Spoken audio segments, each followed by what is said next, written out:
এমনি সোহেল রামতি লিখেছেন, আমার বাড়িতে সামান্য কিছু হলেই আমার বউ বাপের বাড়ি চলে যায়, যাওয়ার সময় বলে যায় ডিভোর্স লেটার পাঠিয়ে দিবে, নিজে থেকে 1 তালাক 3 তালাক পর্যন্ত দিয়ে যান। আমাদের একটা মেয়ে আছে, 6 মাস বয়স, আমার করণীয় কি? ভাই সোহেল রানা, প্রথম কথা হলো যে স্ত্রী যদি আপনাকে ডিভোর্স লেটার পাঠিয়ে দিবেন বলেন, তাতে কোনো সমস্যা নেই, এর কারণে তালাক হয় না। তবে কথায় কথায় এই কথা বলা সন্দেহাতীতভাবে দর্শনীয়।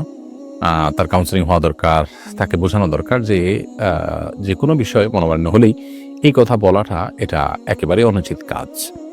সেই সাথে 1 তালাক 2 তালাক 3 তালাক পর্যন্ত যে তিনি দিয়ে দিচ্ছেন, এটি যদি তার অর্পিত তালাক দেওয়ার পাওয়ার থাকে এবং সেই শর্ত পাওয়া যায় যে শর্তের ভিত্তিতে অর্পিত তালাকের পাওয়া তাকে দেওয়া হয়েছে, তাহলে সেক্ষেত্রে তিনি যথাযথ পদ্ধতিতে এটি প্রয়োগ করলে তালাক হতেও পারে। এজন্য এই বিষয়ে আপনি তাকে সহ ভালো কোনো আলেমের সাথে সাক্ষাৎ করুন এবং কাউন্সেলিংয়ের চেষ্টা করুন। আশা করি যে এর মাধ্যমে একটা সমাধানের পথ আপনি পাবেন।